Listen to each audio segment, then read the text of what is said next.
Et donc ce soir, on va parler des flexibilités à la maille du réseau public de distribution, puisque dans le cadre de la transition énergétique, on passe d'un mode de fonctionnement où vous aviez une demande plutôt prévisible et un système de production pilotable avec des grandes centrales, à un système avec des énergies variables dont la production est plus difficilement contrôlable, une, euh, mais avec la possibilité de piloter la demande. C'est un mécanisme qui est bien connu de la part de RTE, qui est utilisé notamment avec les mécanismes d'effacement. Et là, ce soir, on va parler d'un nouveau cas d'usage qui, lui, va plutôt être lié à la maille du réseau de distribution.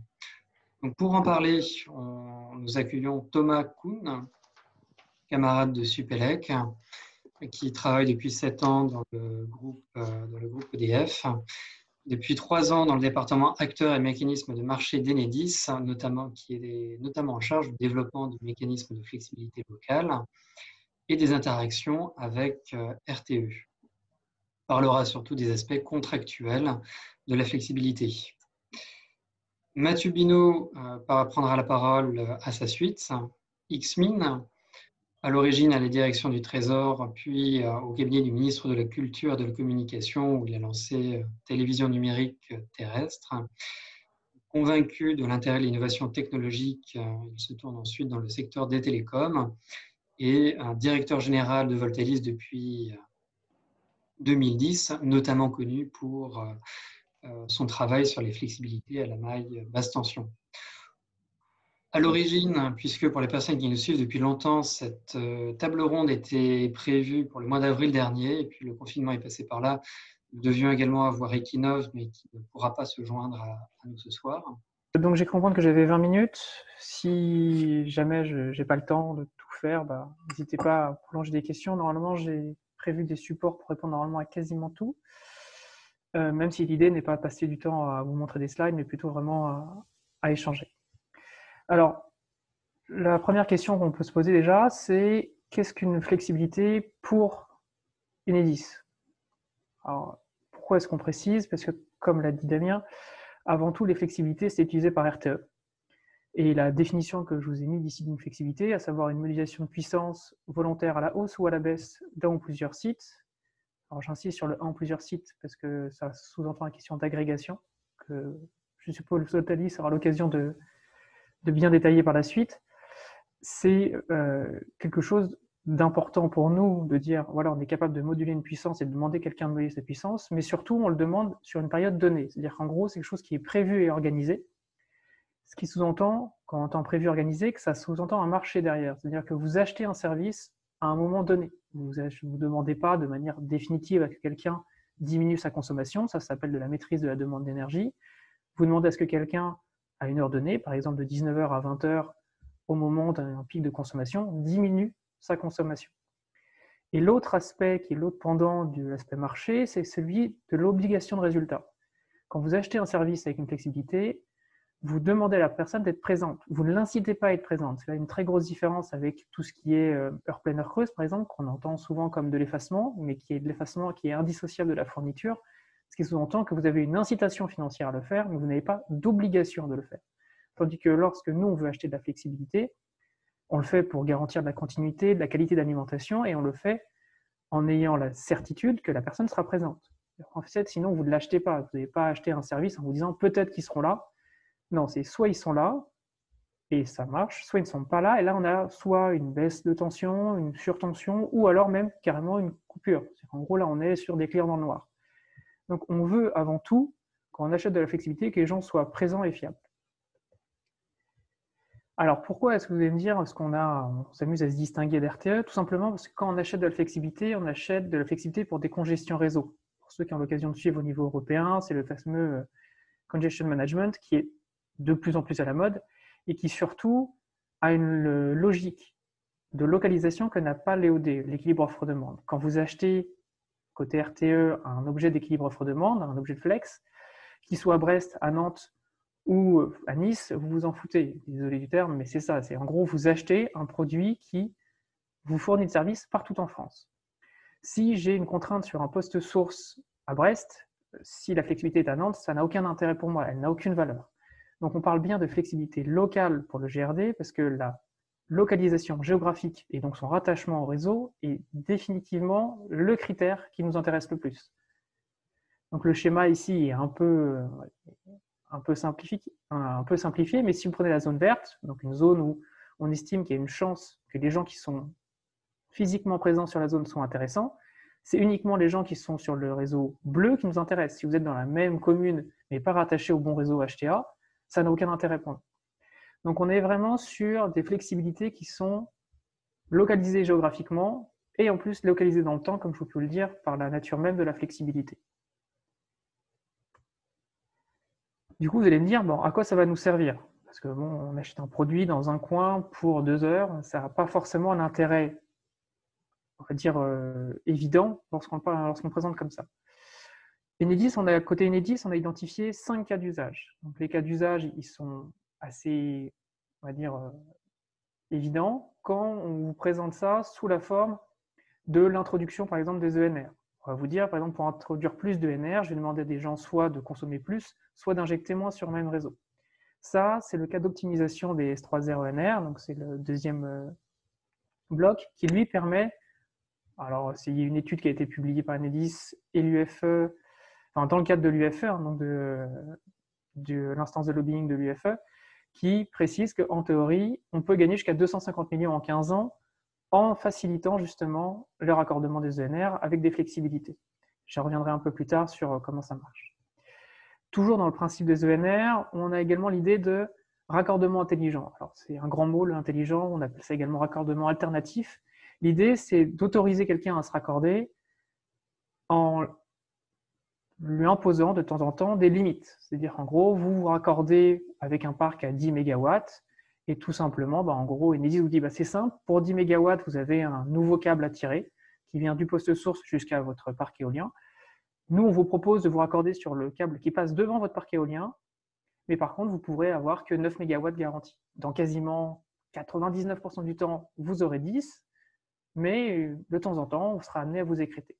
Ça fait des très gros gains pour le client, à la fois en termes de coût et en termes de délai. C'est-à-dire que vous n'aurez plus autant de passages de câbles à passer, donc pas autant d'autorisation de communes, pas autant de coûts de terrassement, pas autant de coûts de câbles et ainsi de suite. Donc on est vraiment sur un gain là qui est individuel, qui est spécifiquement pour l'acteur, mais on a un gain pour permettre, à partir de la flexibilité, de raccorder plus facilement des ENR. L'autre pendant de tout ça, c'est tous les investissements qui sont faits par Enedis. C'est-à-dire, en dehors de la nécessité de faire un raccordement, Enedis doit faire des travaux, doit faire des investissements sur son réseau. Et ce qu'on voit, c'est que la flexibilité pourrait servir justement à faire soit, on va dire, soit éviter un investissement, donc ce qu'on appelle vraiment le report d'investissement, c'est-à-dire que vous allez décaler d'1, 2, 3 ans un investissement en estimant que tout simplement la flexibilité peut fournir ce même service et dire, grâce à la flexibilité, en fait, je me donne la possibilité d'option, de choisir plus tard si l'investissement est toujours utile ou non. D'autre part, c'est également une aide à la conduite du réseau. Donc, quand on parle de conduite du réseau, on va parler de la sens large, à la fois sur la partie travaux, donc quelque chose qui est programmé. Donc, je prévois une coupure pour des travaux dans quelques semaines, dans quelques mois, et je vais utiliser de la flexibilité pour limiter le temps de coupure ou la poche coupée pour faire les travaux. Et également au niveau de la conduite, une aide à la reprise de réseau ou à la réalimentation de clients lorsqu'on est sur un incident non prévu. C'est-à-dire, en gros, simplement, vous allez avoir un câble qui a lâché, un coup de vent, vous avez un court-circuit ou ainsi de suite. Vous êtes amené à vous dire, voilà, peut-être que grâce à de la flexibilité, je pourrais reprendre plus de clients.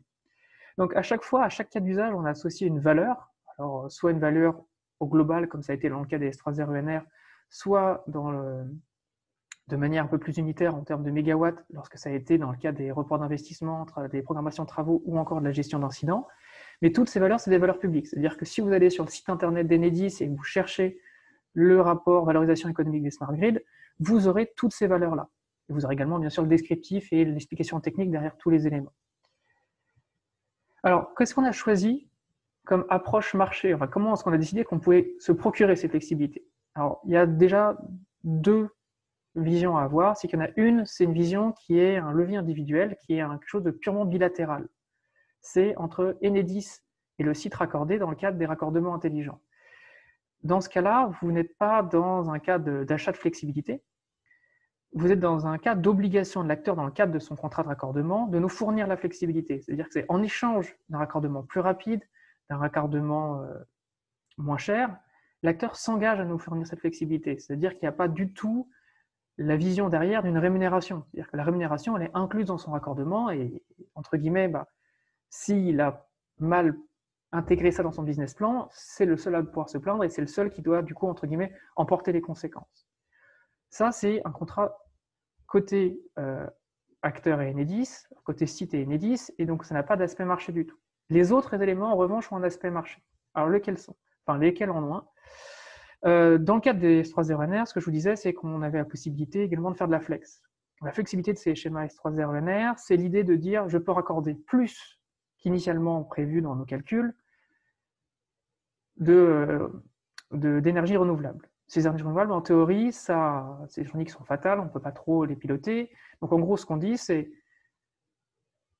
on se donne la possibilité, au travers de cette optimisation, donc d'un projet qui est appelé le projet Reflex, d'écréter les producteurs lorsqu'ils nous dépassent la puissance qui est autorisée sur les transformateurs. Donc ça, c'est quelque chose qui est natif également dans le raccordement, en disant on vous raccorde plus rapidement, avec moins d'investissement derrière.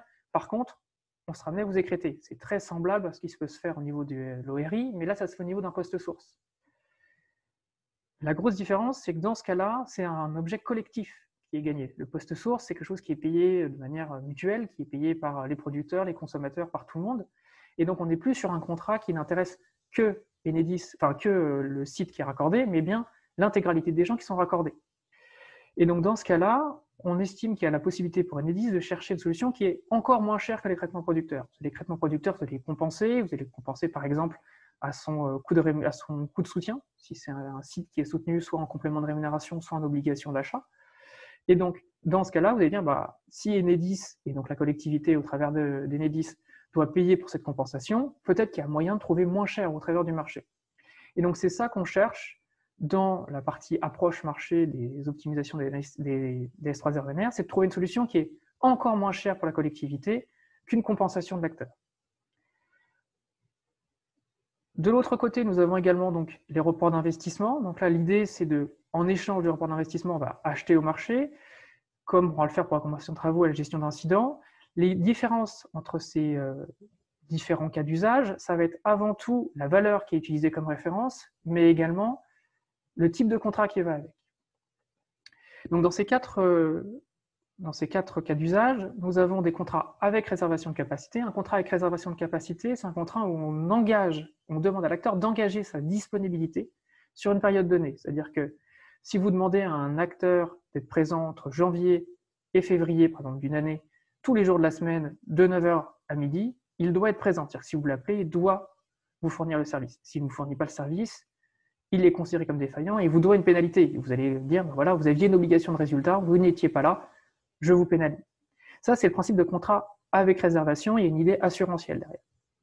Sur le contrat sans réservation de capacité, c'est un contrat plutôt d'opportunisme, c'est-à-dire, je sais que vous êtes une solution qui est moins chère que ma solution traditionnelle, du coup, je vous propose de participer, et si vous êtes disponible, je vous activerai. Donc, on est sur un côté assurantiel, donc ce qui explique pourquoi dans le cas des reports d'investissement, on utilise des contrats avec réservation de capacité, parce qu'on veut utiliser de la flex, parce que c'est notre solution de base. On n'a pas de backup. Si la flexibilité n'est pas là, tout simplement, on va passer en contrainte et on va avoir une coupure. Donc, on veut que la flexibilité soit présente. Dans les autres cas, on est plutôt sur une solution d'opportunisme. C'est-à-dire que si je vous prends le cas des S3RNR, on a la possibilité de décréter les producteurs derrière. Donc, en fait, si la flexibilité n'est pas là, on a une solution de backup, on revient sur une autre solution qui est certes plus chère, mais qui nous permet d'éviter la coupure. Pareil sur la gestion d'incidents, la flexibilité est souvent là utilisée comme pour éviter en fait de la réglementation via des groupes diesel. Si vous n'avez pas de flexibilité, vous avez les groupes diesel. Donc il y a toujours la possibilité de revenir sur une solution. Donc on est vraiment dans ce cas-là en fait sur une approche marché qui cherche à optimiser pour la collectivité. Donc on va avoir, quand on a besoin d'une assurance, on va avoir un contrat avec réservation de capacité. Donc qui dit réservation dit également prime, bien sûr. et dans le cas où on a une solution sans réservation de capacité. Alors vous allez me dire maintenant, comment on se s'y prend? Parce que maintenant, une fois qu'on a des contrats, une fois qu'on a de la flexibilité, qu'on sait qu'on a des opportunités, il faut les acheter. Donc on a commencé avant tout côté distribution avec des démonstrateurs techniques. C'est-à-dire qu'en gros, on a testé si on était capable d'utiliser de la flexibilité, de la voir, de discuter avec des acteurs avant de tester quoi que ce soit. Donc ça, c'était une période qui était quand même relativement longue, qui date de 2011 jusqu'à 2019 à peu près, et qui est une explication sur des démonstrations techniques, purement techniques. Ensuite, on a décidé de passer sur de la démonstration plutôt réelle, en cas réel. Donc on n'est plus trop sur l'expérimentation, mais vraiment, ça reste de l'expérimentation parce que c'est les premiers cas, mais on est avant tout sur quelque chose qui est plus, qui est sur de la vraie vie. C'est-à-dire qu'on ne va pas simuler de contraintes, on ne va pas tester pour le plaisir de tester. Là, on est vraiment sur un principe de j'ai une contrainte réelle, identifiée, et je vais utiliser de la flexibilité pour la passer. Le découpage est assez simple, et même plutôt courant pour ceux qui ont l'habitude de passer des appels d'offres, tout du moins sur la partie marché public. C'est du sourcing, donc c'est l'étape 2, donc je vais faire un recensement d'intérêt. Un sourcing qui est non engageant, l'objectif est juste de savoir qui est disponible, qui pourrait fournir un service éventuel à Enedis. Ensuite, un appel d'offres très classique, et après, vous passez sur de la partie contrat, activation, et ainsi de suite. Ce qu'il faut surtout retenir, c'est que tout ce qu'on a fait, on a commencé à établir notre aspect marché, c'est de s'inscrire dans un paysage qui est déjà existant. C'est-à-dire que RTE, ils ont quand même quelques-uns des mécanismes de marché actuellement, donc le mécanisme d'ajustement. Vous avez également service système, donc pour la partie réserve primaire, mais également la réserve secondaire va basculer au marché prochainement. Vous avez tout ce qui est également réserve rapide et réserve complémentaire pour la partie réserve tertiaire, et encore NEBEF. Donc vous êtes vraiment sur une grosse quantité de marchés qui existent, sur lesquels il faut être capable de se coordonner et s'intégrer. On n'est pas arrivé dans un univers neutre, on est déjà censé arriver dans un univers où tout existe et globalement, il faut vous adapter. Alors comment est-ce qu'on a fait ça? Tout simplement, on a fait de la concertation, et pas mal de concertation sur... alors là, je ne vous ai pas mis tout l'historique, parce que ça commence à dater depuis novembre 2018. On a déjà fait des appels à contribution, des échanges avec les acteurs, des synthèses et autres. Ce qu'il faut vous dire, c'est que tout l'aspect marché, la partie contractualisation, on l'a concerté en début d'année 2020. Donc, quand je parle de concertation, c'est présentation des principes, possibilité pour l'acteur de répondre, proposer des solutions, de nouvelles remarques, et ainsi de suite. Donc, tout ça, ça s'est fait, mais il faut quand même se rendre compte, c'est que je vais parler de concertation, mais tout s'est fait très, très vite. C'est-à-dire que en novembre 2018, lorsqu'on a lancé la démarche, il n'y avait rien du tout côté Enedis. C'est-à-dire qu'il y avait des études techniques sur comment identifier une flexibilité, comment travailler sur une flexibilité, mais côté marché, ça n'existe pas. Donc on est passé de 2018 de fin 2018 à fin 2019 à il n'y a rien à on lance un marché. Donc on allait vite, donc il y a quand même, il faut l'admettre, des propositions d'acteurs qui ont été faites qui n'ont pas pu être prises en compte, tout simplement parce qu'on avait été sur un calendrier qui était très très serré. L'objectif de tout ça, ça a été de lancer des appels d'offres dès cette année, donc dès 2020, pour des flexibilités sur l'hiver 2020-2021, donc dès novembre de cette année. Pour ça, on a lancé ça sur 5 zones. Donc je vous ai laissé le site pour ceux qui ont la curiosité d'y aller après pour voir à quoi ça correspondait. Et sur ces 5 zones, on a défini des produits. Donc on a défini des cahiers des charges, on a défini des éléments techniques qui permettaient aux acteurs de savoir ce qu'on attendait d'eux et ce qui leur permettait de répondre. Donc, j'en ai mis quelques exemples juste après. Ce qu'il faut savoir, c'est qu'en termes de résultats, on a quand même réussi à signer des contrats. Donc on était sur un délai court. On a lancé l'appel d'offres fin juin, on a attendu des réponses jusqu'à fin août. Donc si vous cumulez Covid plus des délais courts, vous vous doutez bien que pour un produit nouveau, des appels d'offres nouveaux, c'est pas très évident d'avoir des réponses. On reste quand même satisfait parce qu'on a réussi à signer des contrats. On en a signé 2 sur la zone de Flex Mountain. Donc pour ceux qui connaissent, c'est la station de ski d'Isola 2000 qui nous a proposé en fait, des services sur sa zone. Et on a récupéré des acteurs qui étaient locaux. Donc c'est des acteurs qui ne sont pas, quand je fais la distinction entre national et local, c'est vraiment des acteurs qui ne participent pas aux mécanismes nationaux, donc ils ne jouent pas entre guillemets avec RTE ou flexibilité. Ce sont des acteurs qui, par contre, d'un point de vue industriel, sont sur la zone et sont en capacité de vous rendre le service. Donc, vous avez les détails également sur le site internet d'Enedis si vous voulez avoir exactement qui a répondu et pour quel produit. Tout est sur le site. Je ne vais pas forcément prendre le temps de le détailler là. La question après, c'est quelle est la suite? Donc la suite, c'est vraiment les prochaines étapes. C'est en gros, qu'est-ce qu'on veut faire après? Est-ce que c'est juste du one-shot ou est-ce qu'on va aller plus loin? L'idée est avant tout ici de dire, voilà, on a fait un premier test, on a eu des contrats, on va relancer des appels d'offres dès 2021. Donc sur le premier trimestre, enfin à partir du premier trimestre, pour des cas qui sont assez similaires à ce qu'on fait actuellement, donc ceux pour lesquels on a signé des contrats là. Et dans le cas des S3RENR, donc le fameux où je vous expliquais qu'on voulait trouver une solution à l'écrêtement producteur, et en fait, on se propose ici de relancer des appels d'offres dès la fin de l'année 2021 en ayant fait une première étape de sourcing auparavant. Afin de vous montrer quand même qu'on ne fait pas de la flexibilité juste pour le plaisir d'en faire, on est vraiment en train d'intégrer en fait, la flexibilité dans notre processus de planification et de conduite des réseaux. Donc là, vous avez tous les détails de tous les niveaux de flexibilité qu'on traite. L'idée est quand même de voir à chaque fois que la flexibilité est techniquement et économiquement plus intéressante que nos solutions traditionnelles, de les intégrer dedans. Alors, ce que je vais vous proposer, c'est de faire un très rapide tour sur le type de produit qu'on attend. Et je finirai là-dessus, parce que je pense que j'ai épuisé mon temps. Alors, comme je vous le disais, la principale caractéristique d'une flexibilité pour le GRD, c'est sa localisation. Donc là, si on prend le cas de Paris-Breteuil, donc pour les Parisiens, c'est une opportunité qui était proposée sur le 7e arrondissement. Au niveau de la zone des ministères. Donc, tout le coin où, globalement, vous ne faites pas soit de coupure, soit vous ne demandez pas aux gens d'être flexibles, mais on a quand même essayé.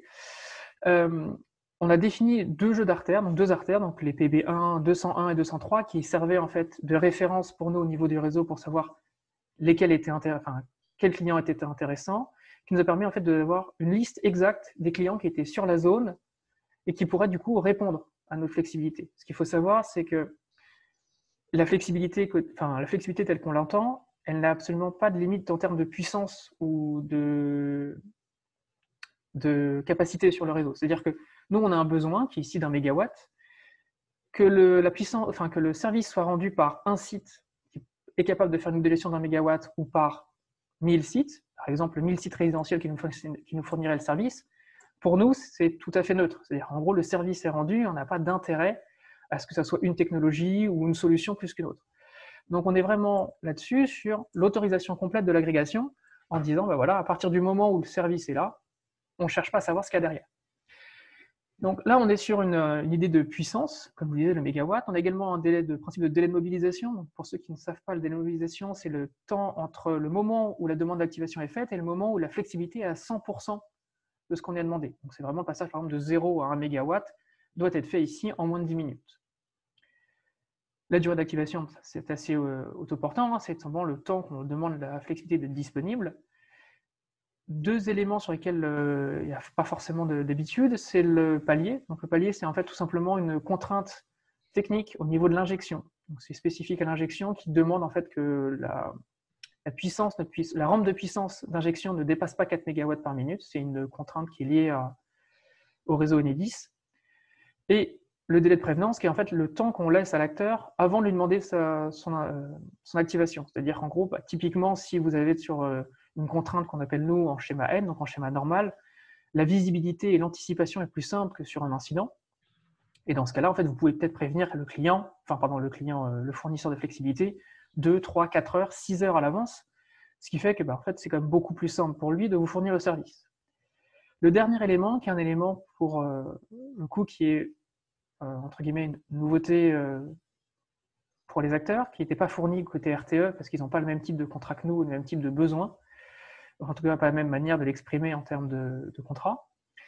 On parle d'espérance de volume d'appel. Alors, qu'est-ce qu'on entend derrière? En fait, derrière l'espérance de volume d'appel, c'est la moyenne statistique sur 30 années climatiques du nombre d'appels qu'on va faire de la flexibilité sur une année. C'est-à-dire que là, si on prend un cas ici, on serait amené à appeler pour 8,3 MWh par an la flexibilité en moyenne sur 30 ans climatiques. Alors, bien sûr, on parle de statistiques, donc il n'y a rien d'engageant, c'est juste une information, mais ça permet quand même de se donner une idée de, est-ce qu'il y a un réel intérêt à participer à cette flexibilité? Si pour rentabiliser mon business model et mon investissement, parce que je vais le faire que pour Enedis, j'ai besoin que ça soit 100 ou 200 MWh par an qui soient activés. Donc on a essayé. Là-dessus, on n'a pas, je pense qu'on n'a pas, on peut toujours faire mieux, mais après on atteint également les limites de ce qu'on peut faire.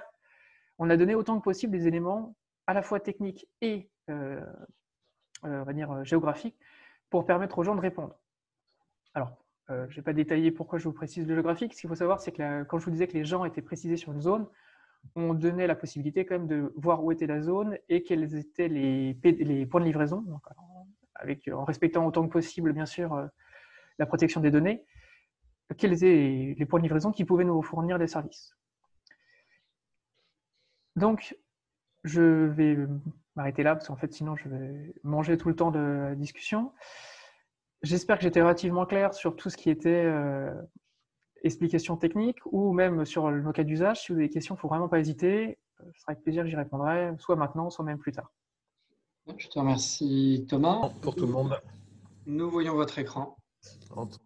Je vais effectivement compléter cet exposé avec une vision d'agrégateur. D'abord, en m'excusant de ne pas être un ancien de vos écoles, mais pour me rattraper, il doit y avoir plus d'une dizaine de personnes anciens des différentes écoles centrales chez Voltalis, donc proximité en tout cas de cœur lors de cette séance.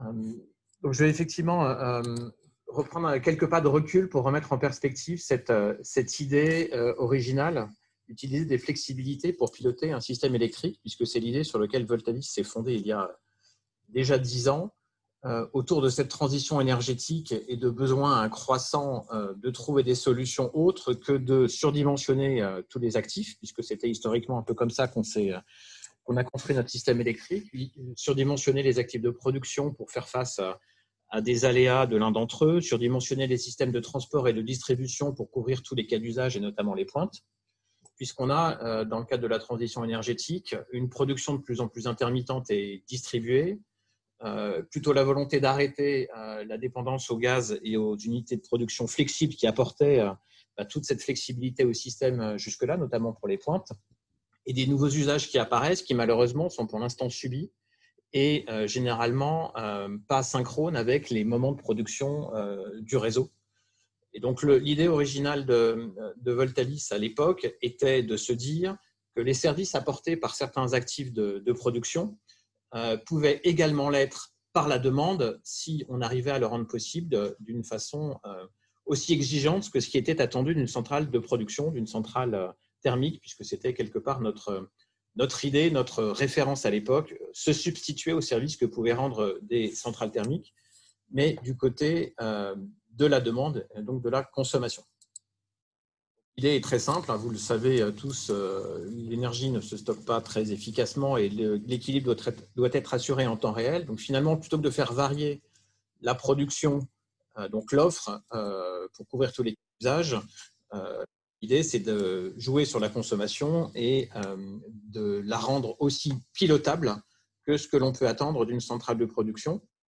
Donc j'insiste beaucoup sur cet aspect, ça a été dit par Thomas en introduction et elle est clé dans la démarche. Il s'agit d'être prédictible, d'être capable d'anticiper la flexibilité que l'on aura, donc les mégawattheures que l'on pourra éviter de consommer au système électrique, de pouvoir les déclencher, les dispatcher avec le préavis le plus court possible et de pouvoir prouver ex post la réalité de ce que l'on a fait pour introduire une confiance totale dans la disponibilité et le caractère effectif de cette solution pour le système, pour qu'il y trouve sa place de la même façon que les actifs de production. C'est une démarche très différente des effacements tarifaires ou de l'efficacité énergétique en général, et qui a du coup nécessité également la mise en place de solutions techniques. Et a pu se concrétiser parce qu'elle s'inscrivait dans une dynamique de réduction des coûts à la fois des télécoms et de tous les produits d'électronique grand public. C'était une époque où on ne parlait pas encore d'IoT, d'Internet des objets, mais quelque part, c'était le même principe, consistant à équiper un maximum de petits consommateurs, puisque chez Voltalis, on s'est effectivement à l'origine concentré sur le gisement le plus important, là où il y a plus de massification possible, c'est-à-dire le secteur résidentiel ou le petit et le moyen tertiaire, de façon à pouvoir équiper tous les équipements flexibles dans le réseau de distribution. Typiquement, les équipements flexibles qu'on va trouver dans un logement vont être son chauffage électrique, sa climatisation, le ballon d'eau chaude, qui peuvent être interrompus sur des durées courtes sans gêner personne, mais également de plus en plus le véhicule électrique, des éléments de batterie distribués, et notamment accolés à de la production distribuée. Donc, tous ces éléments peuvent être connectés à une plateforme en temps réel, qui nous permettent de collecter l'information de leur consommation, voire de leur production en temps réel. Donc, on récupère les données toutes les 2 secondes, et de façon à produire 2 types de services. D'un côté, on va apporter des services de pilotage, de monitoring et des économies d'énergie aux consommateurs qui profitent quelque part d'une solution de domotique gratuite.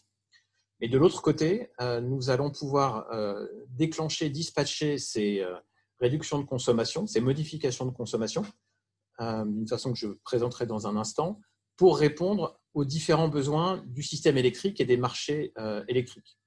Donc, les besoins sont à différentes échelles. Il y a des produits qui sont même inter-européens, comme la régulation de fréquences, d'autres qui peuvent être à l'échelle nationale. Et donc, on a plusieurs opérateurs de réseaux de transport avec lesquels on fonctionne depuis quelques temps, mais également, et nous y venons, à la maille du réseau de distribution. Voltalis est quelque part le premier opérateur d'agrégation et d'effacement sur le secteur résidentiel. Nous sommes les premiers en Europe en termes de nombre de sites agrégés, sans doute pas en puissance, puisque des gros consommateurs, des gros sites industriels peuvent apporter beaucoup de puissance, mais sans doute parfois dans l'année. Mais avec 100 000 boîtiers déjà déployés et toujours bien lancés, on est effectivement à l'échelle européenne et je pense même à l'échelle mondiale les principaux acteurs en termes de volume d'agrégation, avec évidemment beaucoup de collecte de données et d'ordres d'effacement dispatchés tous les jours.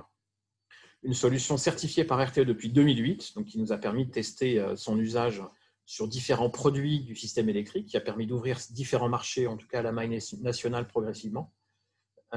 Et avec une reconnaissance de cette approche au plan européen, puisque nous avons aussi commencé à déployer la démarche dans plusieurs pays et qu'elle est soutenue par une directive européenne qui date de l'année dernière, et que nous avons du coup dans cette même dynamique le soutien financier de la Banque européenne d'investissement qui cherche à faire du déploiement de cette solution en France une forme d'emblème, en tout cas de vitrine au plan européen, parce que l'ambition de la directive du Clean Energy Package, du paquet énergie propre qui a été adopté l'année dernière, et que cette approche de la gestion des réseaux électriques, donc l'approche par le pilotage de la consommation, la gestion des flexibilités, puisse se développer le plus largement en Europe et que tous les marchés de l'énergie puissent s'ouvrir à cette approche.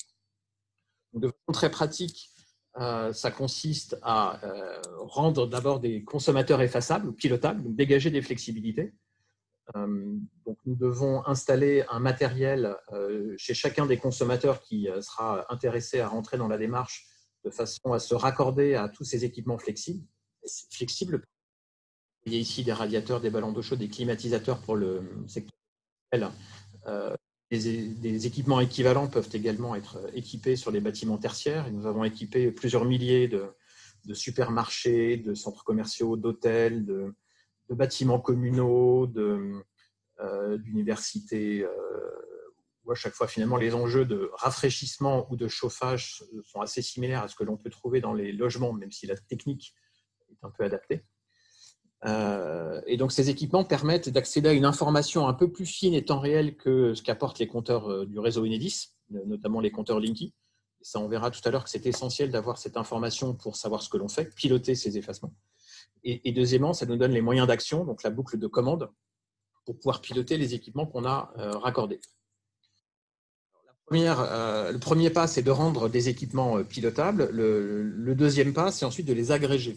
Alors, l'agrégation, et j'insiste beaucoup dessus parce que c'est clé dans l'approche, et notamment dans l'approche d'une utilisation massive et fréquente des flexibilités.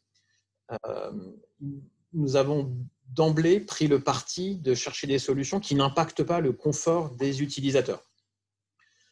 J'insiste dessus parce que c'est très différent, par exemple, de l'approche qui a été adoptée aux États-Unis, où finalement le demand response est un peu né aux États-Unis avant la France, mais dans une vision du monde qui était d'éviter les situations d'urgence, plutôt les blackouts. Donc c'était l'ultime rempart avant que le système ne s'effondre. Et donc finalement que les gens soient privés de climatisation pendant des après-midi entières n'était pas nécessairement gênant, puisque c'était ça, ou priver Sacramento ou San José d'électricité sur tous les usages.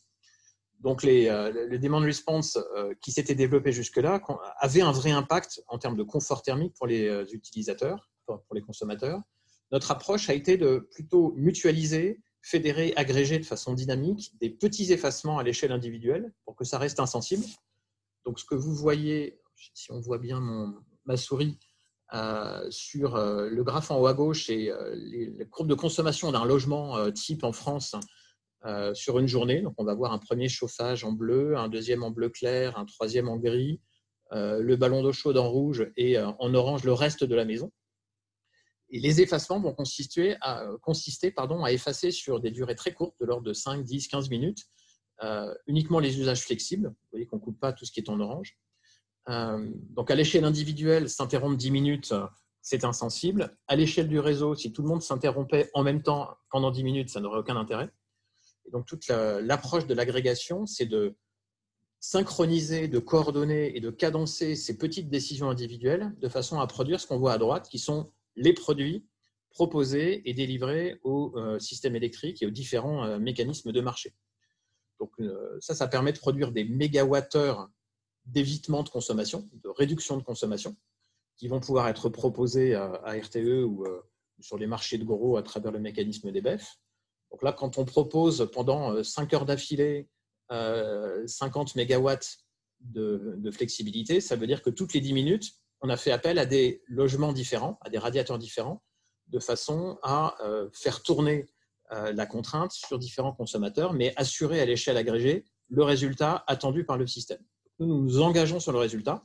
Le volume de mégawatts et pendant le nombre d'heures convenues sera délivré, et charge à nous de trouver les consommateurs qui vont être mobilisés et la bonne façon de les solliciter sur la base des données de consommation que nous remontons en temps réel et qui nous permettent d'être certains que si je déclenche un ordre d'effacement sur ce logement juste pile à ce moment-là, je vais récupérer 3 kW pendant 10 minutes.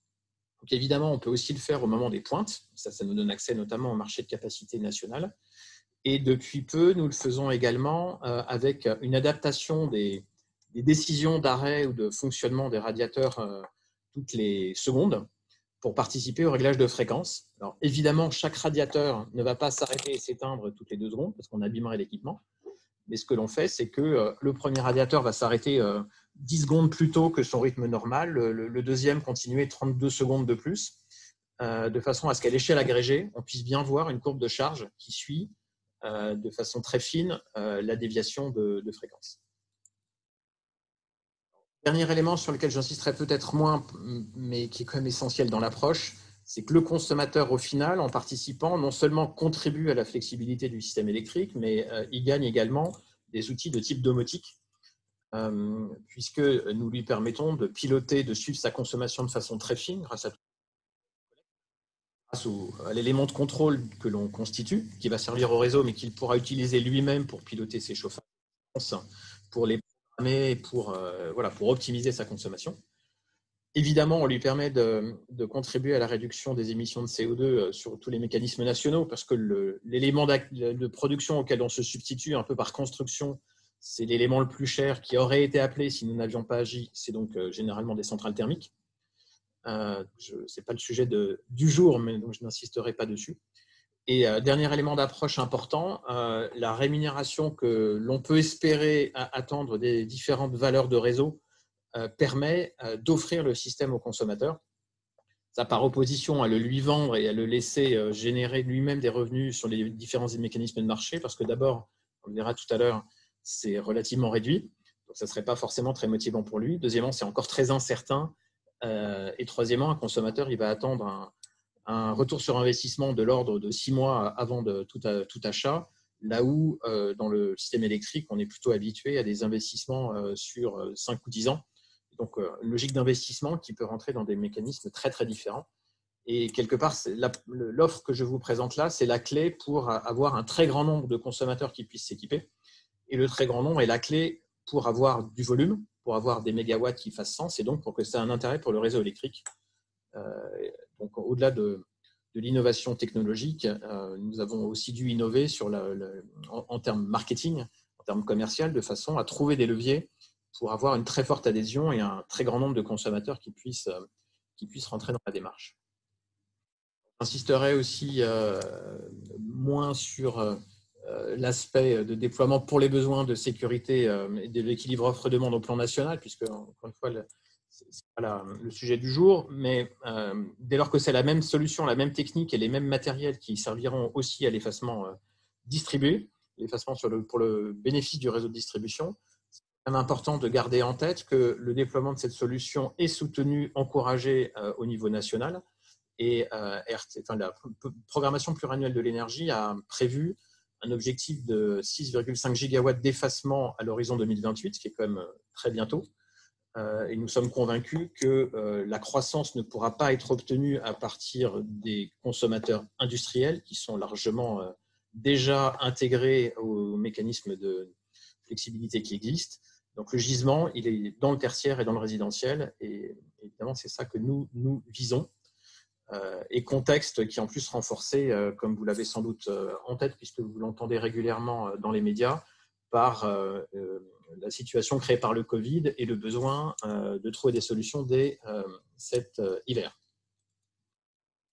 Alors j'en arrive à l'échelle du réseau de distribution, parce qu'évidemment, si on s'est agrégé à l'échelle nationale, d'un point de vue informatique, c'est vraiment pas compliqué d'agréger à une échelle différente, échelle locale.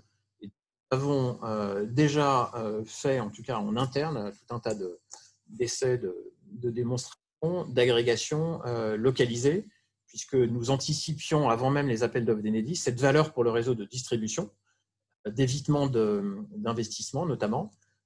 Et ce sont des sujets que nous avions commencé à travailler avec des opérateurs de réseau, notamment dans les pays nordiques, il y a quelques années.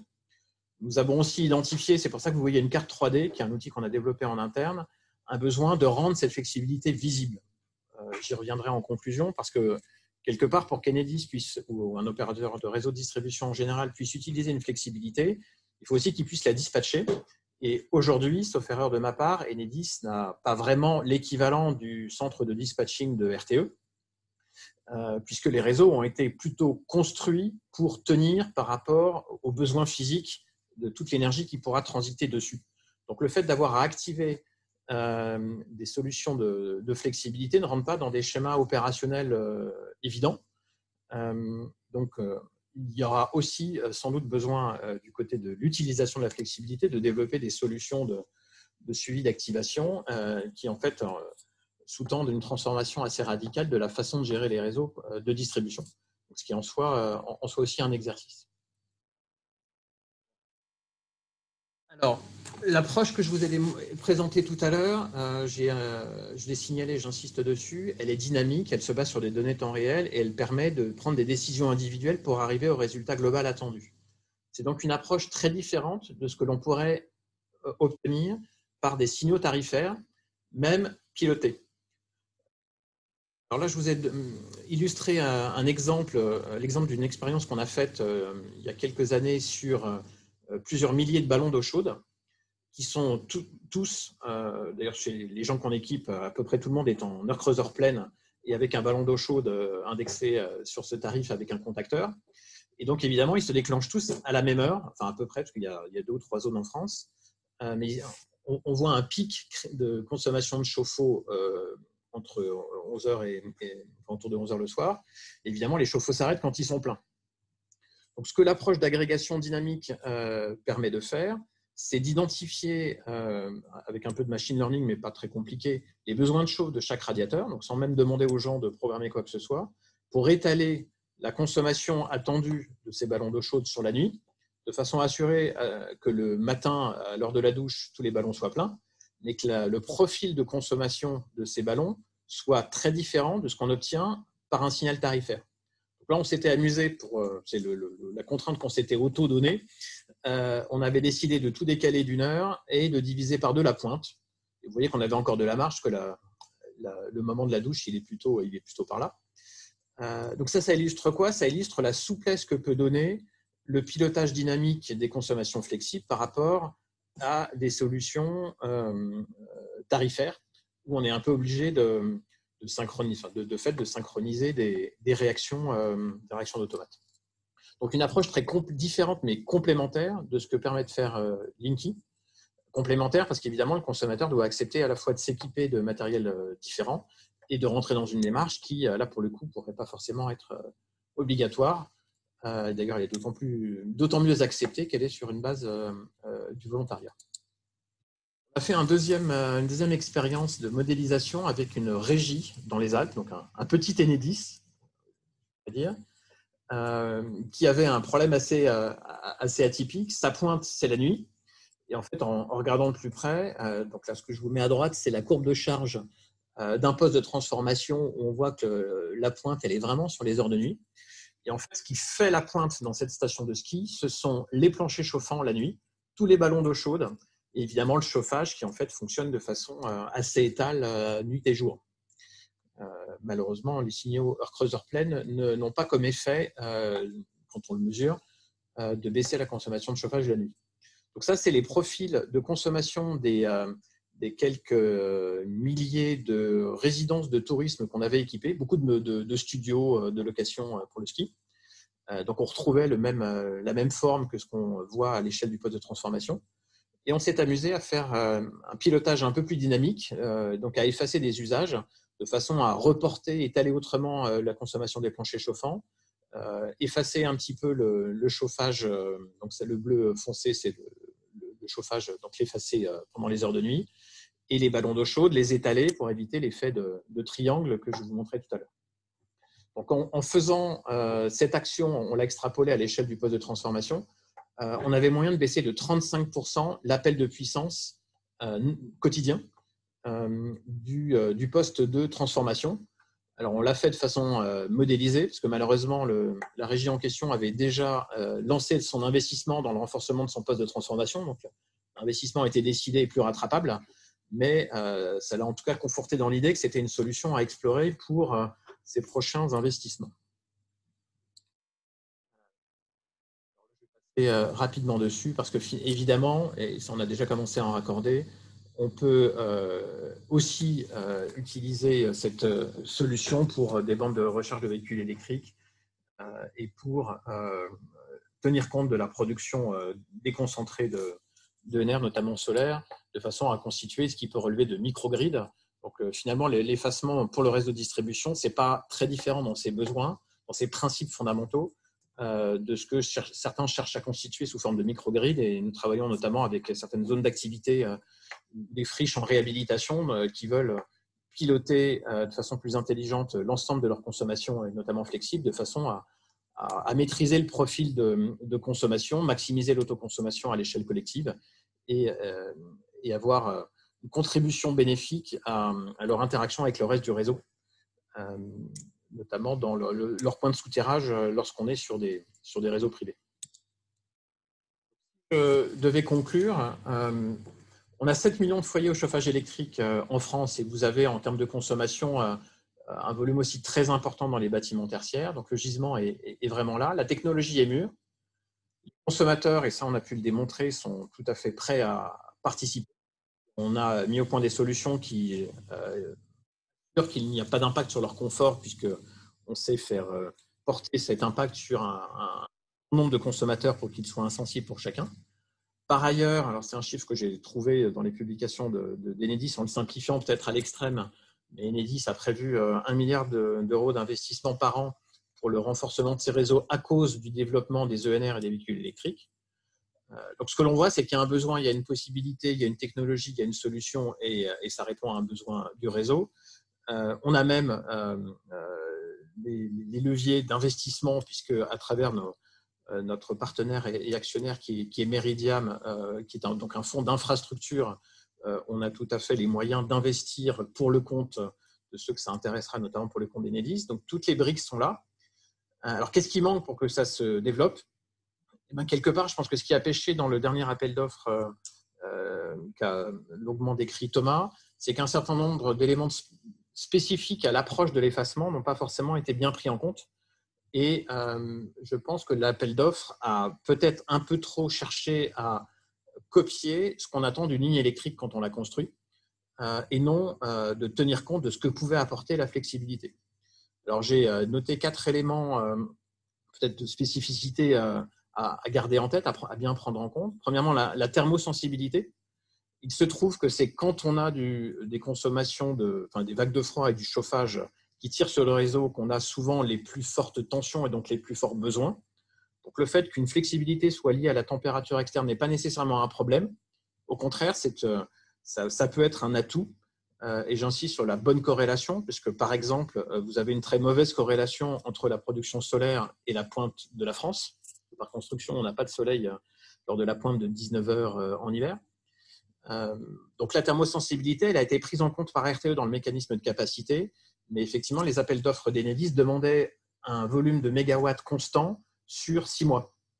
Donc malheureusement, tout le secteur résidentiel a du mal à s'engager sur 1 mégawatt constant Paris-Breteuil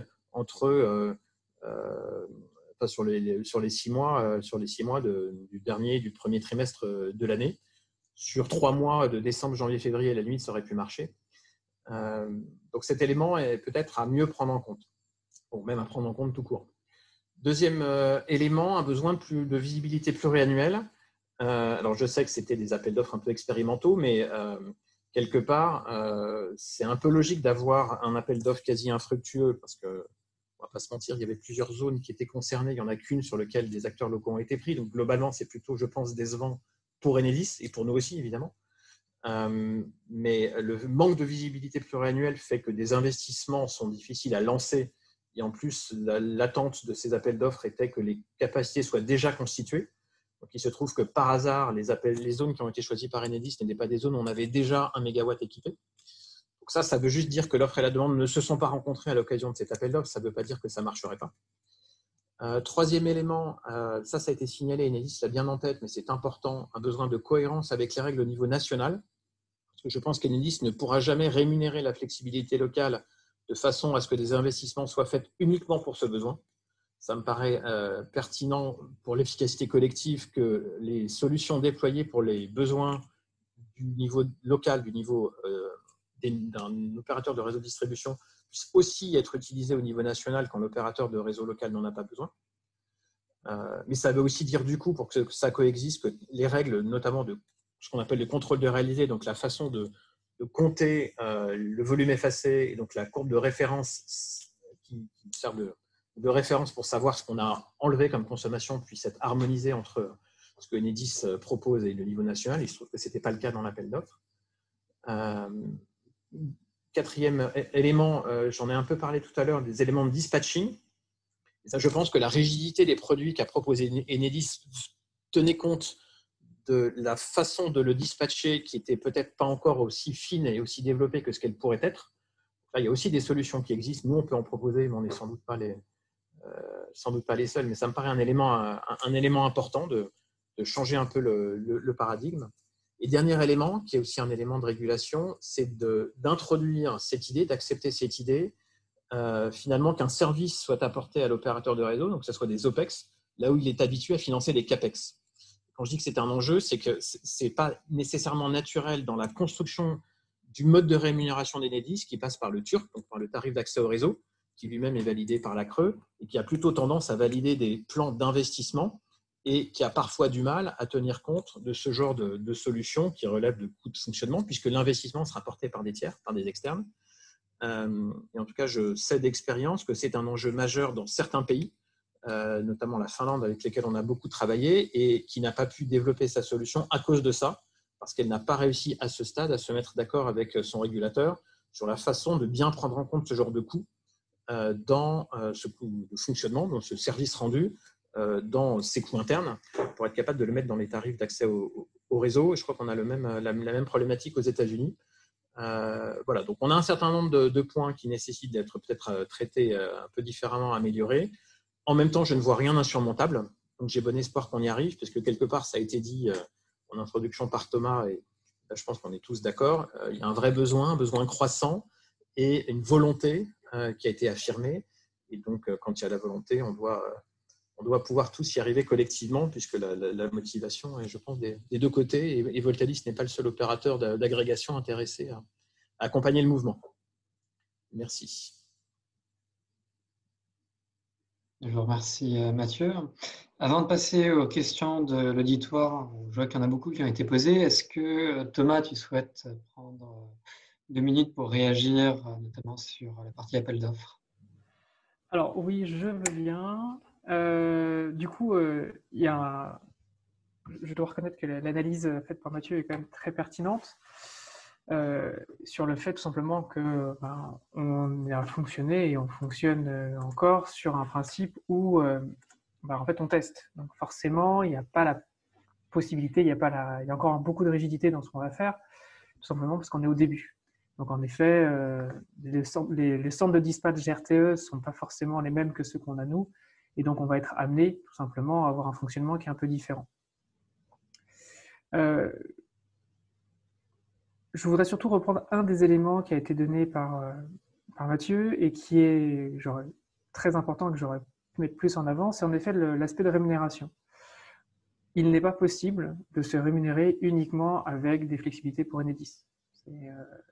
Le prix qu'on est prêt à payer pour une flexibilité, c'est globalement un prix d'investissement, par exemple pour un plan d'investissement qui est annualisé, ne peut pas justifier un investissement encore plus gros de la part d'un acteur. Donc, par exemple, si on prend un stocker, c'est pas possible tout simplement. Il ne va pas se rémunérer juste avec nous, même s'il se projette sur 40 ou 60 ans, alors que en théorie, son investissement, il n'attend pas un retour sur investissement sur 40 ans. Il va l'attendre au bout de 10, 15, 20 ans maximum, là où le GURD, le réseau de distribution, est prêt à amortir un investissement sur 40 ou 60 ans. Donc fatalement, de base, on ne peut pas rémunérer quelqu'un seul. Et c'est là où il y a en effet un point qui nous avait été remonté par Voltalis et par d'autres acteurs de marché. Il y a un gros besoin de coordination avec RTE. C'est-à-dire qu'on est avec un véritable besoin, une vraie idée derrière ce qu'il y a ça, c'est de rendre compatible l'intégralité des mécanismes pour que lorsque ce n'est pas utilisé pour le GRD, c'est utilisé sur le mécanisme d'ajustement. Lorsque ce n'est pas sur les réserves primaires, en fait, ça peut être donné à Enedis et ainsi de suite. C'est uniquement en empilant les valeurs qu'on sera en capacité de permettre à un acteur, à un agrégateur, quelqu'un qui nous fournit la flexibilité d'être viable et donc de nous fournir un service à un prix qui pour nous est intéressant. Donc on a un vrai intérêt, un vrai enjeu, que ce soit RTE, nous ou même les acteurs, à se mettre d'accord sur un mode de fonctionnement qui permet à tout le monde de tirer le maximum un optimum économique pour la collectivité. Donc je vais pas revenir sur tous les éléments. J'ai bien tout noté en sachant qu'on fait justement un atelier bilatéral avec Voltalis suite à nos concertations dans 2 semaines. Ou non, pardon, la semaine prochaine. Ce sera l'occasion de revenir en bilatéral sur ces éléments-là. Bien, merci Thomas. Et bien, pour passer la parole à l'auditoire, je vais demander à Océane, si elle est toujours connectée, de se manifester. Oui, je suis toujours là. Vous aviez posé une question sur SpeakUp qui est arrivée en tête des votes. Je vous laisse la parole. C'était juste par rapport aux intégrations des énergies renouvelables, parce que Enedis, c'est dans son intérêt de limiter les investissements au niveau des postes, avec notamment la flexibilité. Mais avec l'intégration des énergies renouvelables, on peut envisager des potentiels flux qui remontent vers le réseau, contrairement à ce que le réseau était habitué à seulement avoir des flux vers le consommateur. Et du coup, je voulais savoir, est-ce qu'il y a quand même des investissements à faire sur ces postes pour leur sécurité et leur fonctionnement? Alors oui, il y a quand même des investissements à faire. En fait, ce que nous, on propose en faisant de la flexibilité, c'est soit de décaler l'investissement, c'est-à-dire qu'à partir du moment où vous empilez sur un même poste source des dizaines de mégawatts de production, il y a un moment où fatalement vous allez déclencher l'investissement. C'est pas autrement faisable. L'idée ici est de dire en fait je vais décaler cet investissement le plus longtemps possible en permettant en fait à un maximum de NR de se connecter dessus. Donc la flexibilité, elle sert de tampon avant tout. Elle ne va pas servir de solution, alors, sauf si vous êtes sur une zone qui est complètement saturée, où il n'y a plus moyen de mettre de panneaux solaires ou d'éoliennes ou de centrales biométhane, enfin de ce que vous voulez derrière. Il y a un moment où, en gros, fatalement, vous allez atteindre un niveau où vous êtes obligé de déclencher l'investissement. La flexibilité, elle va peut-être tenir 5 ans, 10 ans, 20 ans si on a de la chance, mais avant tout, c'est une solution temporaire. Donc, il y a des investissements qui sont faits pour créer des nouveaux postes sources, pour créer des câbles HTA, des renforcements de transformateurs. Et ce qu'il faut savoir également, c'est que la valeur de la flexibilité, du coup, c'est un élément qui vous mettez bien, avec cette question, vous mettez bien en avant, elle est temporaire. C'est-à-dire que la flexibilité, c'est pas quelque chose qui est figé dans le temps, vous n'allez pas en avoir pour 20 ans. Potentiellement, vous en allez avoir pour 2, 3, 4, 5 ans si, au bout d'un moment, le comportement naturel de la consommation ou la vie du réseau fait que en fait, l'investissement est déclenché. D'accord, merci. Et donc, même pendant cette durée où justement on va garder cette capacité, les différents postes, ils sont opérationnels directement malgré des possibles remontées de flux vers le réseau? Alors, il y a quand même des protections supplémentaires qui doivent être installées sur le réseau, dans le sens où le fonctionnement électrique actuel dans les postes sources fait que les protections sont avant tout sur des protections de consommation. Ce n'est pas des protections de remontée de production. Donc, ce qui se passe, c'est qu'on a le système, on installe les systèmes justement sur les deux zones qu'on teste, qui sont les zones réflexes, donc c'est dans les Landes et en Picardie dans la Somme, où justement, en fait, on va installer du matériel spécifique dans ces postes sources pour permettre justement de, entre guillemets, alors c'est pas le terme idoine, mais ça parle bien, de surbooker un transformateur. Vous allez rajouter, vous allez en mettre un peu plus que ce que vous faisiez d'habitude, en espérant que ça passe. Et dans le cas où ça ne passe pas, parce que ça ne marche pas, vous avez une défaillance de la flexibilité au moment où vous l'avez appelé, vous avez toujours une protection du matériel. Et donc, du coup, derrière, des biens et des personnes.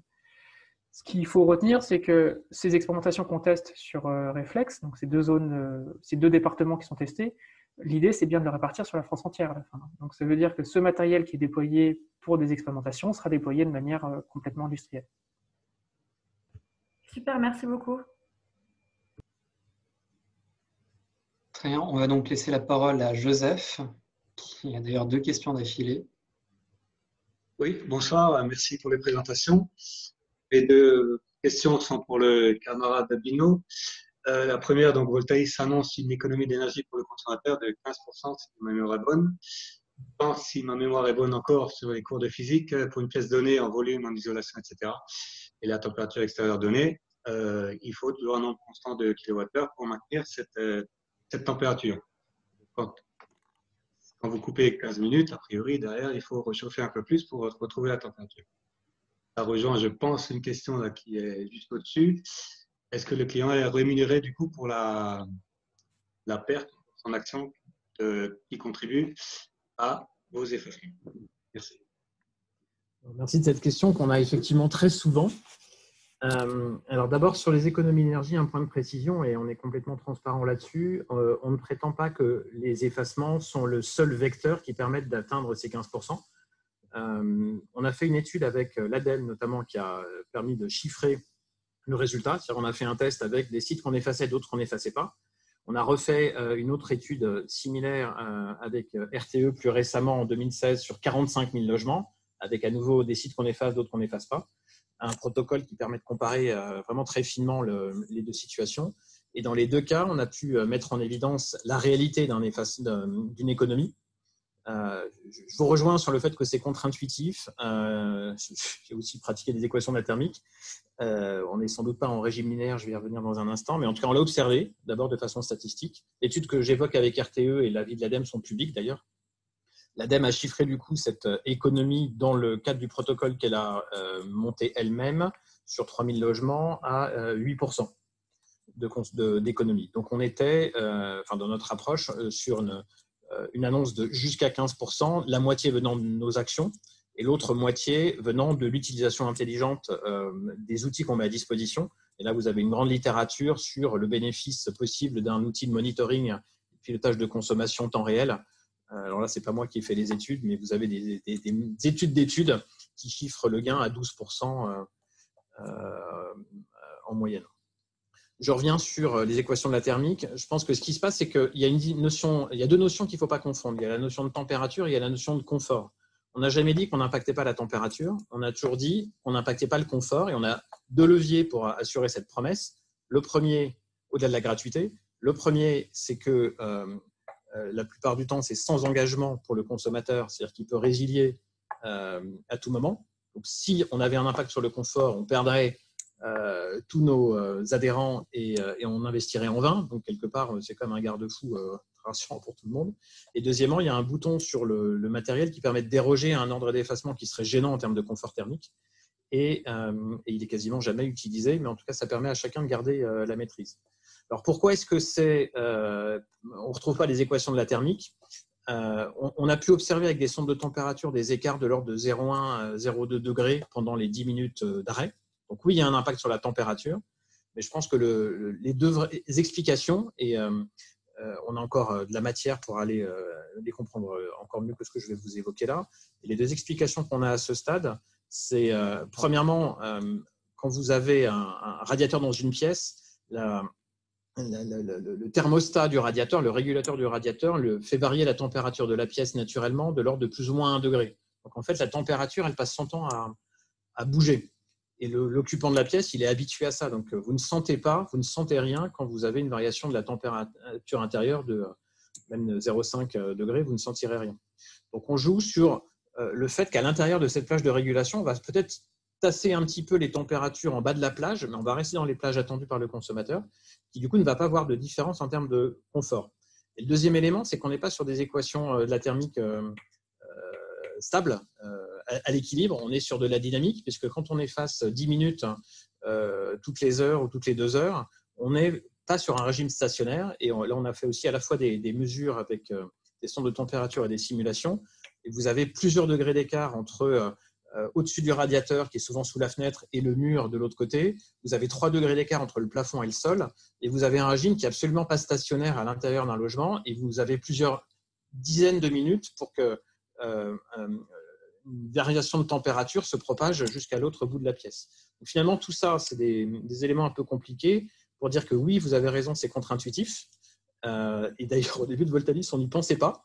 On ne s'est pas basé sur ce principe-là, mais on l'observe, on l'a démontré par des analyses statistiques, et le gain en termes ne serait-ce que le pilotage de sa consommation obtenu par le consommateur nous permet de ne pas le rémunérer en euros.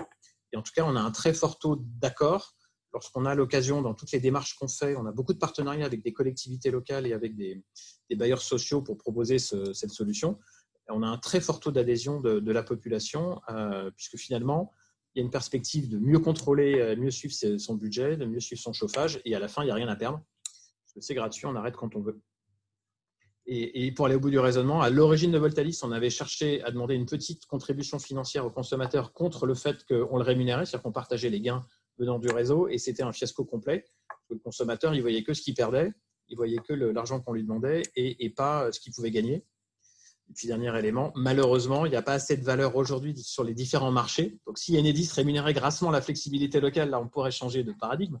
Mais aujourd'hui, malheureusement, c'est déjà très compliqué pour nous. Il n'y a pas assez de marge de manœuvre pour rémunérer le consommateur. Mais si on en arrivait là, rassurez-vous, je serais le premier content, parce que ça serait tellement plus facile de convaincre tout le monde en leur proposant une rémunération que sans le faire. Mais voilà, on en est plutôt à essayer de faire reconnaître la valeur pour le système de cette solution, et si la valeur croît, tout le monde y gagnera. Je crois que Joseph, tu as toujours la même question. Je crois que ça va être l'affinité entre polytechniciens. Oui, l'autre question, c'était sur la remontée là, des données toutes les 2 secondes. Linky s'est fait pas mal remonter dans les branches pour 30 minutes ou 10 minutes de pas de courbe de charge. Donc, qu'en est-il par rapport à la CNIL, les droits des consommateurs, etc. C'est très différent comme approche, parce que je pense que là où Enedis a un rôle compliqué, c'est comme c'est un service public, la pose du Linky est obligatoire, quelque part. En tout cas, elle a été présentée comme telle. Enedis en a besoin. Et donc, forcément, quand vous rendez quelque chose obligatoire en France, tout le monde a envie de trouver une raison pour contester, y échapper. Donc, vous avez des polémiques qui émergent sur une solution imposée que vous n'avez pas quand c'est simplement les gens intéressés qui y souscrivent. Donc, Donc évidemment, nous respectons toutes les collectes de consentement, déclarations CNIL et tout ce que vous voulez, mais Enedis aussi. Enedis d'ailleurs est très attentive avec la CNIL et à travers les fournisseurs à ce que les modalités de collecte d'informations soient explicitement notifiées et acceptées par le consommateur. On a l'équivalent de notre côté, mais la grande différence qui explique qu'on n'a aucune polémique et qu'on n'est jamais gêné, c'est que ceux qui ne sont pas intéressés ou qui ne sont inquiets ont juste la possibilité de ne pas demander à se faire équiper. Et alors qu'Enedis va peut-être insister un peu plus que nous.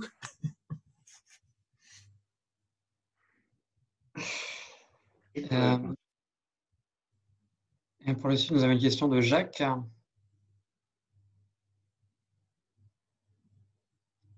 Alors Jacques Méry, oui, désolé, mon micro était sur off. Oui, moi je voulais savoir en fait concernant Voltalis, si Voltalis était rentable aujourd'hui, dans la mesure où historiquement on n'a pas beaucoup vu de services d'effacement diffus qui atteignaient la rentabilité.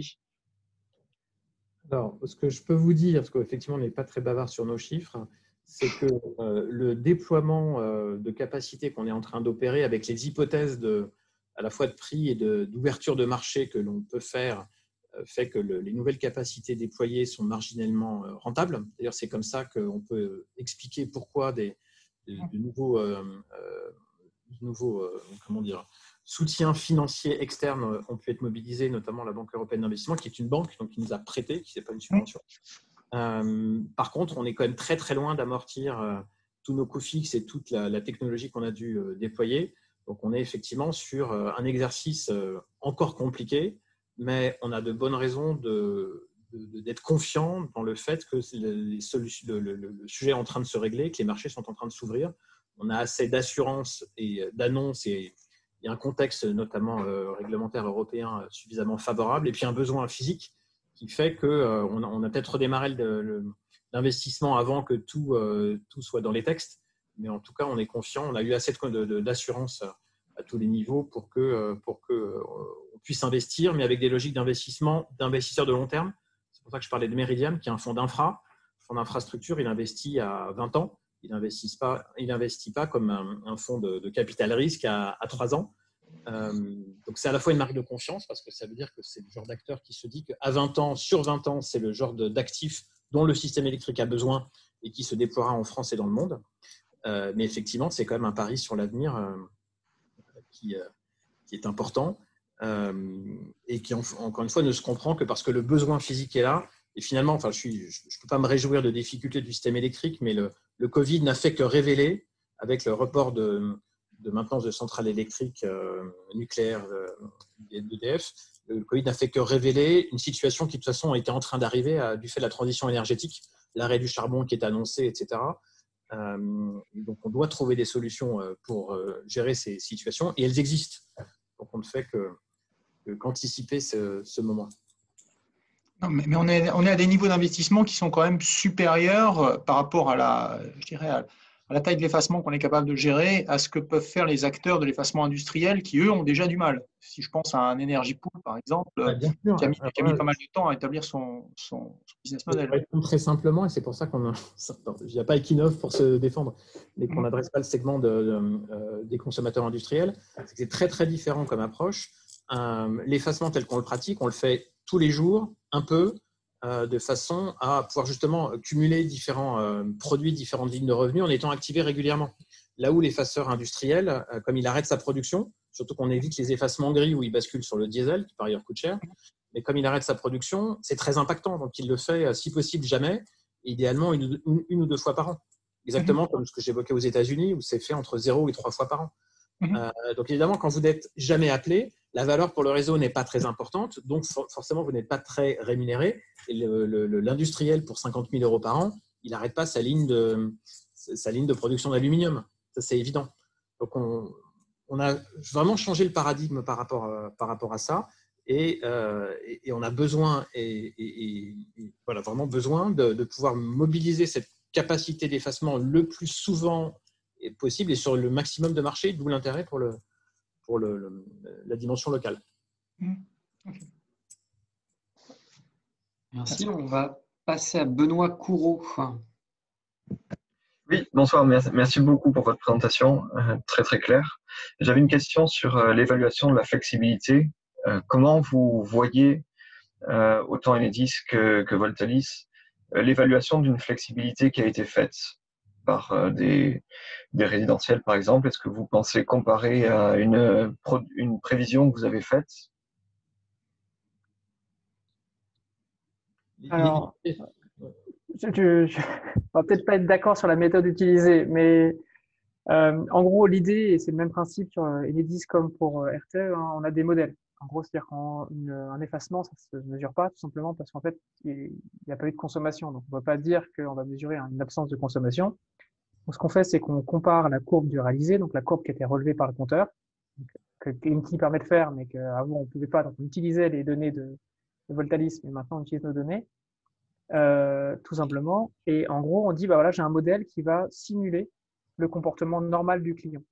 Donc pour ça, il y a plusieurs méthodes qui existent. Il y en a une qui a été développée d'ailleurs par Voltalis, qui s'appelle la méthode des rectangles algébriques site à site, je ne me trompe pas, et qui permet sur un grand nombre de sites, donc quelque chose comme 3000, je crois, dans les règles RTE, de simuler en fait justement une consommation de client en disant, voilà, la consommation type d'un client, c'est ça.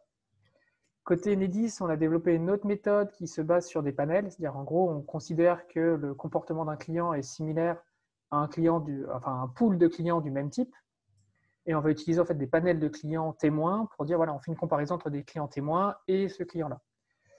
Alors, ce qu'il faut quand même se rendre compte, c'est que c'est quand même beaucoup plus compliqué de faire ça dans le résidentiel sur les tout petits effacements que de faire ça sur un client industriel, par contre. Là où il y a des méthodes justement par prévision et par historique. Donc, en gros, on utilise soit la prévision de l'acteur, soit l'historique de consommation de l'acteur pour établir cette courbe de référence. Alors, il y a également des questions qui se posent, mais je vais laisser la main à Mathieu sur le fait de pouvoir justement faire de la prévision sur des sites qui ne sont pas des sites industriels. On n'a effectivement pas exactement la même vision, mais c'est un peu normal. Enedis est historiquement l'opérateur de réseau qui a le monopole du comptage et a du mal à lâcher ce monopole et à imaginer qu'on puisse compter autrement qu'avec les compteurs Linky. Donc, il se trouve qu'on a développé une solution qui, comme je l'ai évoqué tout à l'heure, pour notre propre besoin, de toute façon, compte. Et quand je disais tout à l'heure qu'on s'est fait certifier par RTE, c'est qu'on a fait certifier la qualité de la mesure en termes métrologiques.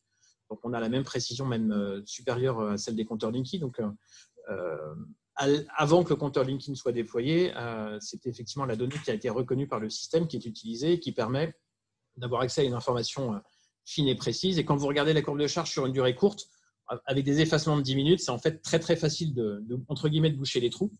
Alors que quand vous le regardez sur une plage de temps plus large, évidemment, on ne voit plus rien. D'où les méthodes qu'on a pu développer de reconstitution site à site des petits effacements que je montrais, les petits blocs blancs qu'on voyait tout à l'heure sur mes graphes. Vous voyez que c'est assez facile de voir ce qui se serait passé pendant 10 minutes et de cumuler, d'additionner tous ces éléments-là. Et on a fait de nombreuses études avec RTE pour montrer la fiabilité au plan statistique. Évidemment, il y a des sites où ce sera faux, mais globalement, ça sous-compte à droite, ça surcompte à gauche. Et au global, c'est en fait, parce que c'est statistique, extrêmement fiable et en fait beaucoup moins manipulable qu'avec quelques gros sites industriels où la prévision, voilà, on peut toujours trouver des leviers d'optimisation. Et vous avez des gros scandales, notamment aux États-Unis. Il y en a eu un très connu qui a terrorisé, tétanisé tout le monde, notamment RTE, d'un stade de foot ou de baseball, je crois, qui avait allumé à fond ses lumières avant un événement de demand response pour remonter sa référence, parce qu'à l'époque, il comptait en prolongeant les traits aussi à l'échelle des gros consommateurs pendant des durées très longues en heures, qui avait fait croire à un effacement alors qu'il avait juste provoqué la consommation qui normalement n'avait pas lieu, parce qu'il n'y avait pas de match le soir en question. Donc oui, il y a des possibilités de manipulation sur quelques gros acteurs malins. Vous avez du jus de cerveau à chaque fois pour grappiller des dizaines de milliers d'euros, mais quand vous avez consommateurs pour qui ça représente des centimes, je peux vous dire que ce n'est pas possible de jouer. Et pour moi, il n'y a plus de débat de contrôle de réalisé, de la façon de compter. Il y a plein de méthodes sophistiquées, on pourrait passer des heures dans les détails, mais ce n'est pas un problème. Et les données, en plus, si on fait confiance aux données d'acteurs privés comme Voltalis, permettent de faire des choses encore plus fines.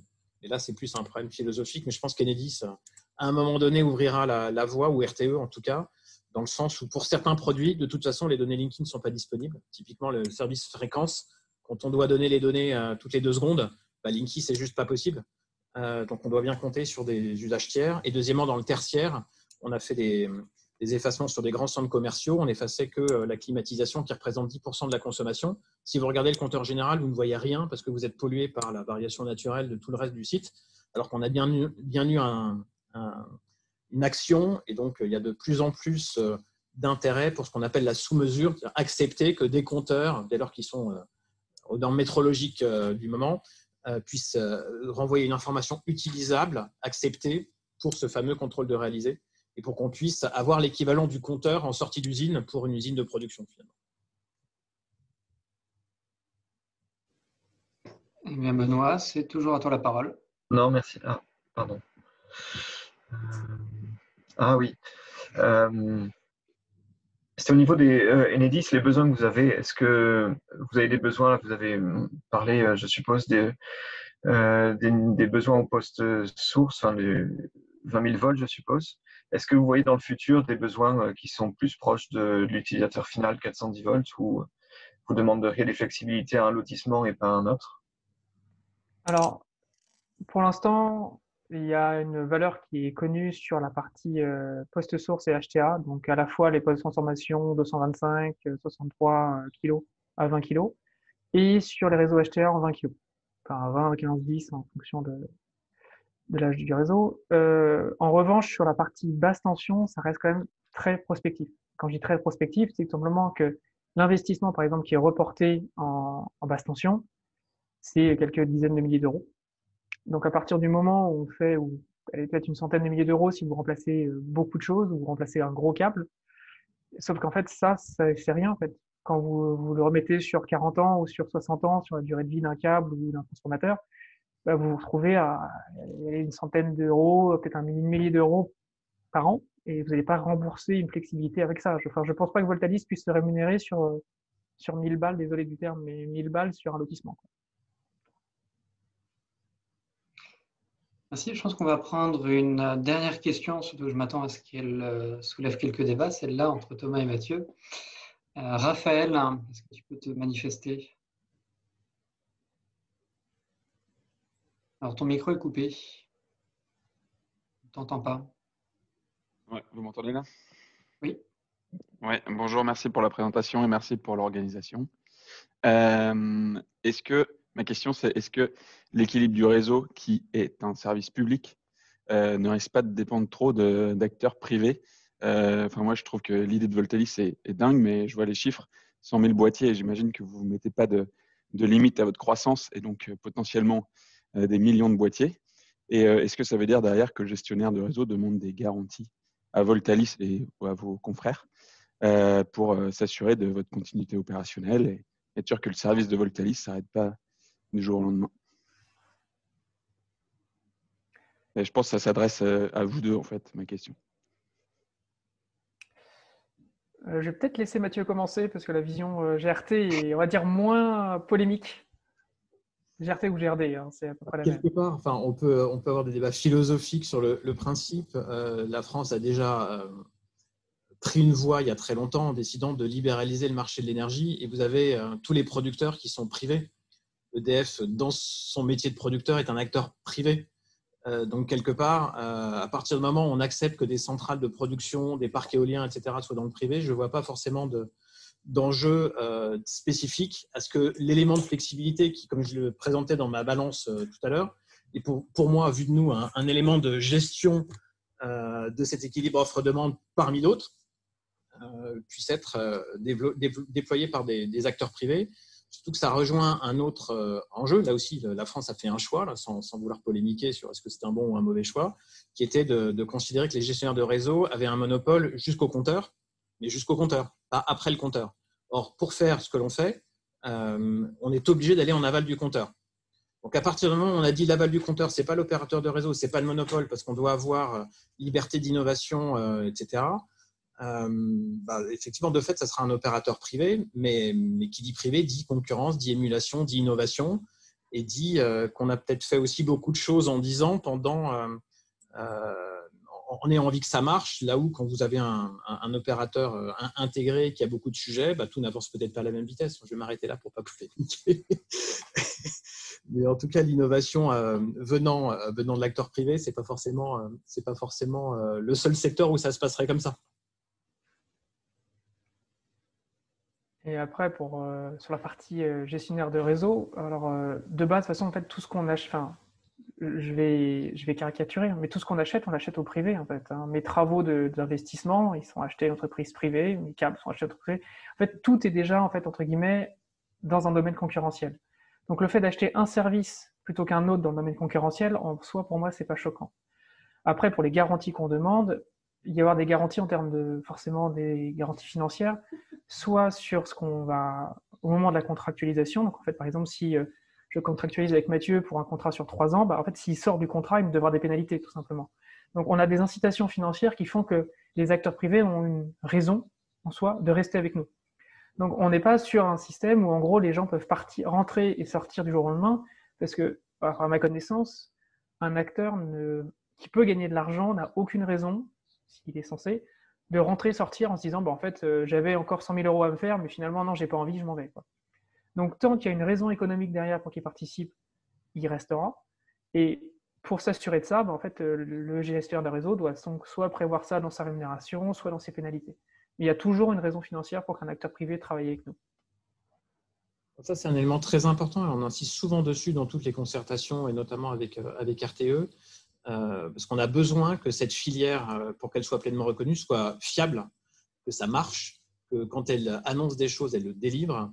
Et donc, on est les premiers demandeurs de ce genre de pénalités, de contrôle, parce qu'effectivement, s'il n'y a pas de confiance dans la solution, dans sa pérennité, dans son sérieux, dans le fait qu'elle soit disponible comme elle le prétend, s'il n'y a pas cette confiance, ça ne peut pas s'inscrire dans la durée. Et nous, on investit massivement dans ces solutions. Si demain, les portes se ferment parce que finalement, l'opérateur de réseau n'a plus confiance, tout est perdu. Donc, c'est notre intérêt objectif que le système soit exigeant vis-à-vis des acteurs.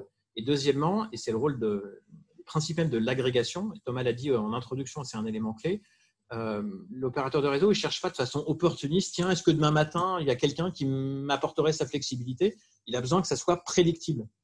Donc, il a besoin d'un acteur qui s'engage sur des résultats, qui lui-même, du coup, va agréger, fédérer des particuliers ou des entreprises, peu importe, qui elles-mêmes peuvent être finalement pas forcément motivées dans la durée, qui vont entrer, sortir. Donc, le fait que certains sites aient de la souplesse pour rentrer et sortir du système, c'est normal, c'est sain. Dès lors qu'il y a un intermédiaire qui s'appelle l'agrégateur, qui lui s'engage vis-à-vis du système électrique, enfin de son client. Et en tout cas, il existe déjà des garanties financières et un certain nombre de sécurités qui sont demandées pour que n'importe qui ne puisse pas déclarer n'importe quoi pour entrer sur ces marchés. Voilà. Il y a aussi eu pas mal de scandales avec les Noria sur la TVA sur les CO2 ou d'un certain nombre de mauvaises expériences passées qui font que le système a appris de ses erreurs passées et a renforcé les systèmes de contrôle et de sécurisation.